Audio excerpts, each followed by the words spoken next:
Ngayong araw ipapaliwanag ko ang isang 2014, South Korean action, thriller and drama film na pinamagatang, No Tears for the Dead. Sa isang bar ay makikita ang batang si Yumi na nanunood ng kumakanta. Naruroon ang bata dahil isinama ito ng kanyang ama sa isang transaksyon. Nakita ito ni Gon kaya't gumawa siya ng laruan at sinubukan niyang patawanin ang bata. May mga dumating na lalaki at nakita ito ni Gon kaya't nagmadali siyang umalis. Tinungo niya ang kwartong kinaroroonan ng mga ito. Lumapit naman si Yumi sa table ni Gon at kinuha ang laruan. Hindi nakapalag ang bantay sa kwarto kaya't hinayaan siya nitong makapasok. Nang makapasok ay pinagbabaril niya ang lalaking naruroon sa kwarto. Tinamaan siya ng isang lalaki kaya't ginantihan niya ito. Tinutukan niya ng baril si Yoon-guk, ang ama ni Yumi ngunit naubusan siya ng bala. Pinatay niya ito upang makuha ang mga files. Nakarinig siya ng ingay mula sa labas kaya't pinaputukan niya ito. Nagulat si Gon nang makitang ang batang si Yumi ang kanyang tinamaan at dala nito ang ginawa niyang laruan. Natulala na lamang siya habang tinitingnan ang bata na tuluyang namatay. Sumunod na eksena ay pinuntahan ni Charles ang bahay ni Gon at nakitang naghihintay sa kanya sa labas si Alvaro at Juan. Nakita nilang lasing si Gon kaya't pinaliguan siya ni Charles upang mahimasmasan. Nang magising si Gon ay nagwala ito kaya't lumapit si Alvaro at sinuntok si Gon. Dinala siya ng mga ito sa kanilang boss na si Daibon, ang boss ng Triad. Sinabi niyang yun na ang huling misyon niya, subalit hindi pumayag si Daibon dahil sablay ang kanyang ginawa. Ipinakita sa kanya ang larawan ni John Lee, ang money launderer na may hawak sa kanilang pera na nagkakahalaga ng $100 million. Subalit ninakaw ni Yoon-guk ang mga files nito at sinubukang ibenta sa mga Russian. Bago nangyari ang transaksyon ay inimail ni Yoon-guk ang files sa tatlo nitong kakilala. Ito ay sina Won Sang-park, Song Joon-ji at si Mo Kyung, ang asawa ni Yoon-guk at ina ni Yumi. Naibigay na ang misyon para sa dalawang lalaki, kaya't si Mo Kyung na ina ng batang kanyang napatay ang sa kanya. Tinanong ni Gon ang matanda na kung hindi niya tanggapin ang misyon. Sumagot naman ito na papatayin siya nito kaya't nagtawanan ang kanyang mga kasamahan. Dito ay nagalit si Gon at sinaksak niya ang kamay ni Alvaro, bilang kabayaran sa pagsuntok sa kanya. Binalaan niya rin ang matanda na huwag siya nitong susubukan. Lumabas sila at ibinigay ni Charles sa kanya ang impormasyon tungkol kay Mo Kyung. Bago umalis ay nakipagkamay si Charles kay Gon at sinabing pagkatapos ng misyon ay iinom sila ng tequila. Ngunit hindi ito pinansin ni Gon kaya't umalis na si Charles. Umuwi siya ng bahay at nakita ang larawan kasama ang kanyang ina. Mapait sa kanya ang alaala nito kaya't naglasing siya. Sa kabilang dako naman ay papasok ng kanyang trabaho si Mo Kyung. Makikitang maraming CCTV ang nakabantay sa kanya, upang malaman ang anumang kaugnayan niya sa hinahanap na files. Sa airport ay sinundo si Gon ni Director Bion. Sa sasakyan ay hindi niya kinakausap si Bion at dinala siya nito sa kanyang matutuluyan. Sa isang presentation ay napahanga ni Mo Kyung si John Lee, dahil nagawa pa rin itong kumita ang kumpanya sa kabila ng pabagsak nilang market. Pagkatapos nito ay lumapit si Lee kay Mo Kyung. Sinabi ni Lee na masyado nitong tinutuon ang lahat ng oras sa trabaho. Tinanong ni Lee kung patuloy pa rin siyang iniimbestigahan ng mga pulis dahil sa kaso ng kanyang asawa. Nag-alok ng tulong si Lee at sinabing tawagan lang siya nito. Pagkalabas ng trabaho ay dumiretso si Mo Kyung sa hospital kung saan nakakonfine ang kanyang ina. Kinausap siya ng doktor at binigyan ng sleeping pills. Pinayuhan rin siya nito para sa mas madaling pag-recover ng kanyang ina. Habang nag-uusap ang dalawa ay biglang nagkaproblema ang elevator at makikita sa likod si Gon. Habang pauwi ay sinundan pa rin niya ito. Kinaumagahan ay pumunta ng police station si Mo Kyung upang kunin ang mga gamit ng kanyang asawa at anak. Marami pang itinanong ang detective tungkol sa mga kaso ng kanyang asawa subalit wala siyang kaalam-alam sa mga bagay na ito. Makikita rin ang mga kasamahan nito na nakikinig sa kanilang usapan sa pag-asang makakakuha ng impormasyon. Pinasok ni Gon ang bahay ni Mo Kyung upang hanapin ang files. Nakita niya ang isang safe subalit kailangan nito ng voice recognition. Naruroon din si Mo Kyung at inaalagaan nito ang kanyang ina. Ikinwento ng kanyang ina ang naging panaginip nito tungkol kay Yumi, bagay na muli ay nagpabigat ng kanyang damdamin. Nakita ni Gon ang cellphone ni Mo Kyung at nilagyan niya ito ng device, upang marinig kung sino ang mga tinatawagan nito. Nahuli naman si Won Sang-park, at dahil wala dito ang files ay pinatay ito. Nakita ni Byeon mula sa cellphone nito ang numero ni Mokyung, kaya't inakala niyang may kinalaman nga ang babae. Kinaumagahan habang nasa isang party ay tinawagan ni Byeon si Mokyung, subalit hindi nito kilala ang may-ari ng numero. Dahil sa tagumpay ng kumpanya ay pinarangalan ni Lee si Mokyung bilang pasasalamat sa mga ginawa niya. Nag-request ang kanyang mga katrabaho kaya't napilitan siyang kumanta. Habang pinakikinggang kumanta si Mokyung ay lumapit si Byeon kay Lee at sinabing hindi magkakilala si Wonsang Park at Mokyung. Naalala ni Mokyung ang araw na inihatid niya si Yumi upang pumunta ito sa kanyang ama. Sa kotse ay pinakinggan ni Mokyung ang huling mga pinadalang mensahe ni Yumi. Naririnig rin ito ni Gon kaya't lalo siyang nakonsensya sa pagkamatay ng bata. Habang nasa ospital ay sinabayan ni Gon si Mokyung sa elevator. Biglang namatay ang kuryente kaya't nagkaroon si Gon ng pagkakataon upang kausapin ito. Ini-record ni Gon ang pag-uusap nilang dalawa. Muling nagkaroon ng kuryente at nagmadaling umalis si Gon. Kinaumagahan ay kinuha ni Mokyung ang mga gamit ng mag-ama. Pagdating niya ng opisina ay napansin niya ang nakakabit sa cellphone ni Yumi. At nang buksan ay nakita ang isang flash drive. Nagawa niyang ma-access ang laman nito.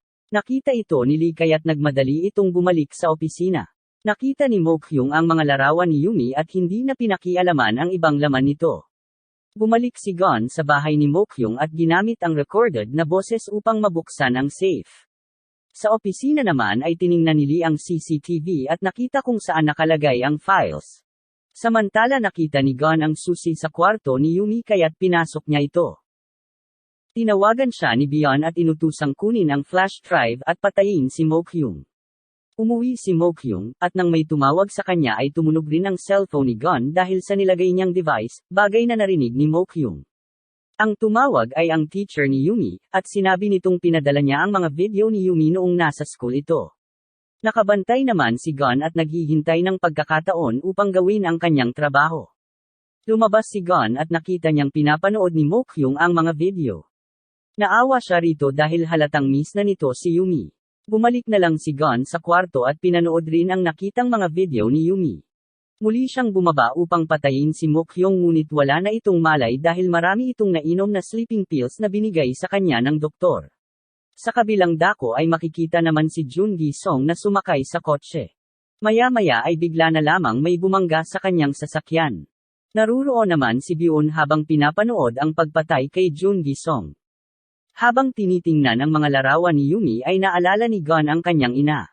Nais siya nitong iwanan kaya't inutusan siya nitong bumili ng tubig at pagkain. Habang may kausap ang kanyang ina sa telepono ay sumakay siya sa likod ng sasakyan. Nang makarating sa gitna ng disyerto ay isang putok ng baril ang gumising sa kanya. Nanatili lamang siya sa loob dahil nais niyang kasama ang kanyang ina. Kinaumagahan ay nakita siya ng isang pulis at nakitang patay na ang kanyang ina. Para sa kanya ay pareho lang ng kanyang ina si Mokyung kaya't pinaputok niya ang baril. Dinala sa ospital si Mokyung. Lumabas sa investigasyon na tumawag sa 911 ang nagpaputok ng baril dahil mamamatay na sa overdose si Mokyung. Sinuntok ni Lee si Byeon dahil sumablay si Gon at dahil dito ay maaari siyang patayin ng triads. Sa kabilang dako ay inutusan naman ni Daibon si Charles na patayin si Gon dahil sa ginawa nito. Inimbestigahan naman si Mokyung ni Detective Park. Hinahanap ng mga ito ang cellphone kung saan isinend ni Yonguk ang email na naglalaman ng mahalagang mga impormasyon. Ipinaliwanag ni Park ang mga nangyayari, subalit nagalit si Mokyung dahil wala siyang alam sa mga ito. Dahil sa stress ay nawalan ng malay si Mokyung. Samantala ay nakarating na ng Korea sina Charles. Sa ospital ay nakatanggap ng tawag si Mokyung mula kay Gon. Sinabi ni Gon na ang cellphone ni Yumi ang hinahanap ng mga ito. Pinapaalis na niya ito ng ospital dahil hindi na siya kayang protektahan ng mga pulis at may pinadala ng hitman na papatay sa kanya. Naruroon na nga sa ospital si Asing, ang Chinese assassin na inutusang patayin si Mokyung. Inakala ni Mokyung na si Asing ang tumawag sa kanya. Pumasok ang isang pulis na nagbabantay sa kanya kaya't pinatay ito ni Asing. Natakot siya at nagtago sa CR. Dumating si Gon at hinarap niya si Asing. Nasipa niya ito palabas kaya't nagmadali itong tumakas. Tinutukan siya ng pulis subalit kabado ito kaya't naaga niya ang baril. Sa labas ay hinanap niya si Asing. Nakita niya ang iniwang damit nito kaya't sinundan niya ito. Sa dami ng tao ay nahirapan siyang hanapin ito. Bumalik ng ospital si Asing upang hanapin si Mokyung. Ibinigay naman ni Mokyung ang flash drive sa detective at inilikas nila ito. Ngunit naruroon na si Asing at nagmadali itong pumunta ng basement. Bumukas ang elevator ngunit may nakatingin sa kanya kaya't hindi nito tinuloy ang plano. Nang makaalis na ang mga ito ay binaril ni Gon si Asing. Kinuha niya ang cellphone nito at agad umalis. Kinausap niya si Bion at sinabing huwag nang sayangin ang oras nito sa kakahabol sa babae. Ngunit kinuha ni Charles ang cellphone bagay na ikinabigla ni Gon. Kinumusta siya nito at sinabing hindi ito nagkamaling mauunahan niya si Asing. Biglang kinuha ni Lee ang telepono at sinabing hindi nila ito reunion. Uminit naman ang ulo ni Alvaro at sinakal nito si Lee. Muling kinuha ni Charles ang telepono at tinanong nito kung naaalala pa niya ang kanilang misyon sa Cambodia. Sinabi naman ni Gon na hindi niya nakakalimutan na iniligtas niya ito. Nang matapos ang usapan ng dalawa ay ipinakain ni Charles kay Lee ang cellphone. Sa CR ay pinag-uusapan ni Lee at Bion ang kanilang planong papatayin ang lahat ng mga sangkot sa nangyari. Ngunit isang matandang naglilinis ang nakarinig sa kanilang pinag-uusapan kung kaya't pinatay rin nila ito. Tinawagan ni Bion ang kanyang mga tauhan at binigay ang kinaroroonan ni Mokyung. Papunta na rin sa lugar na iyon ang grupo ni Charles. Dinala ni na Park si Mokyung sa isang hacker at binuksan ang files. Naruroon na ang mga tauhan ni Bion at pinatay nito ang isang pulis. Nakarating na rin si Gon at pinatay niya ang isang kalaban. Tinawagan niya si Mokyung at binalaan ito sa paparating na kalaban. Kinausap niya si Park, at sinabing ang tatawagan niya ang taong nagsumbong kung nasaan sila. Tumunog ang cellphone ng isang pulis, subalit sa oras na iyon ay nakuha na ang files at binaril nito si Park. Kinuha nito ang flash drive at agad umalis. Pumasok ang mga kalaban at papatayin sila ng mga ito. Ibinigay ng lalaki kay Bion ang flash drive, subalit nang makuha ito ay sinaksak ni Bion ang lalaki. Pumasok naman si Gon at pinatay niya ang mga kalaban upang iligtas si Mokyung. Biglang may bumaril sa kanila kung saan ay namatay ang hacker at mga tauhan ni Bion. Tumakbo palabas ang isa subalit nasalubong nito si Alvaro. Papatayin na sana nito si Mokyung kaya't pinagbabaril niya ito. Dahil may bulletproof ito ay inatake niyang muli hanggang sa labas. Kinuha niya ang shotgun ngunit nang papatayin na niya si Alvaro ay binaril siya ni Charles. Dahil hindi makalapit ay tinawagan niya si Mokyung at sinabi kung nasaan ang kanyang sasakyan. Binanggit niya si Yumi at nangakong sasabihin ang katotohanan sa pagkamatay nito. Binaril niya ang kinaroroonan ni Charles gamit ang shotgun kaya't nagkaroon siya ng pagkakataong makatakas. Sinalubong siya ni Charles sa hallway kaya't pumasok siya sa isang kwarto. Pagbukas ng pinto ay isang granada ang tumambad kay Charles. Ginamit niya ang pagkakataon upang tumalon ngunit inabutan siya ni Charles. Nais nitong malaman kung bakit hindi niya sinunod ang utos sa kanya. Sumagot naman si Gon at sinabing napapagod na siya. Nang bubunot na ng baril si Charles ay binali niya ang braso nito at nahulog siya sa ibaba. Nakita siya ni Juan kaya't pinagbabaril siya nito. Nagawang kunin ni Gon ang sasakyan at inutusan si Mokyung na bumaba sa parking. Subalit buhay pa si Alvaro at sinabi kay Gon na nahuli na niya si Mokyung. Nakita siyang muli ni Juan, kung saan ay tinamaan siya habang papalabas ng kotse. Gumanti siya ng putok at tinamaan ito sa balikat. Lumapit ito subalit nakatakas na si Gon, kung saan ay nakasakay siya sa dumaang sasakyan. Tinawagan ni Chao si Gon at sinabing hihintayin ito sa pinagtatrabahuhan ni Mokyung. Pumunta si Gon at pinasabog ang isang bomba malapit sa kinaroroonan ni Mokyung. Tumawag si Gon sa mga pulis at sinabing mayroon pang sasabog na isang bomba. Nagmadali ang mga pulis na rumesponde, bagay na ikinabahala ni Charles. Pinatay nila ang mga posibleng daanan papasok at nagmadali naman si Lee na mag-transfer ng pera. Narinig ni Mokyung ang tunog ng isang telepono at nakapasok sa secret room ni Lee. Naruroon din ang tagalinis na pinatay ni Lee. Tumawag siya sa pulis subalit sa oras na iyon ay pinatay na ang mga linya ng komunikasyon, upang maiwasan ang pagpapasabog ng time bomb. Nakawala naman si Mokyung subalit pumasok sa kwartong iyon si Alvaro. Nagpakita si Gon at hinarap niya si Alvaro kung saan ay nagpambuno ang dalawa.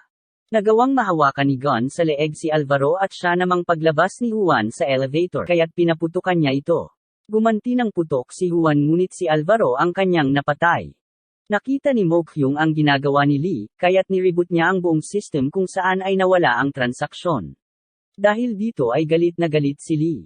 Ngayon ay kinukuha na ni Byeon ang perang ipinangako nito sa kanya. Ngunit hindi ito pinansin ni Lee. Habang kinukuha ni Lee ang kanyang pera ay dumating si Byeon. Dahil hindi siya mababayaran ay pinatay nito si Lee. Sa kabilang eksena ay binaril ni Hwan ang pinto at nang buksan ay nakitang naruroon si Gon. Napansin rin nito ang granada na kanyang inilagay, subalit hindi ito nakaiwas sa pasabog na nilagay niya sa microwave. Kinuha niya ang baril nito at lumabas upang harapin si Chaos. Tinanong ni Chaos kung bakit niya nagawang traidorin ang grupo dahil lamang sa babae. Pinaputukan niya ito kaya't gumanti rin ng putok si Chaos at tinamaan siya. Naubusan siya ng bala kaya't sinubukan niyang agawin ang baril ni Chaos. Tinamaan nito ang nasa itaas na monitor. Nanghihina na si Gon kaya't nahirapan siyang labanan si Chaos. Nagpambuno ang dalawa at sa oras na iyon ay nahulog ang monitor kung saan ay tinamaan si Chaos. Samantala walang nahanap na pasabog ang mga pulis kaya't muling binuhay ang komunikasyon. Bumangon si Gon at nakitang buhay pa si Chaos ngunit hinayaan na niya ito. Hinahanap naman ni Byeon si Mo Kyung. Biglang tumunog ang kanyang cellphone kaya't nakita siya nito. Sinubukan niyang tumakas subalit itinulak siya nito sa salamin. Pinahirapan nito si Mo Kyung at binalak na gahasain. Nakita ito ni Gon sa monitor buti na lamang at nakuha ni Mo Kyung ang kutsilyo at sinaksak niya ito. Napatay ito ni Mo Kyung kaya't nakahinga ng maluwag si Gon. Nagsalita si Chao sa radyo at sinabi nito kay Gon na papatayin niya si Mo Kyung. Kinausap niya si Mo Kyung at sinabing papunta na ang taong papatay sa kanya.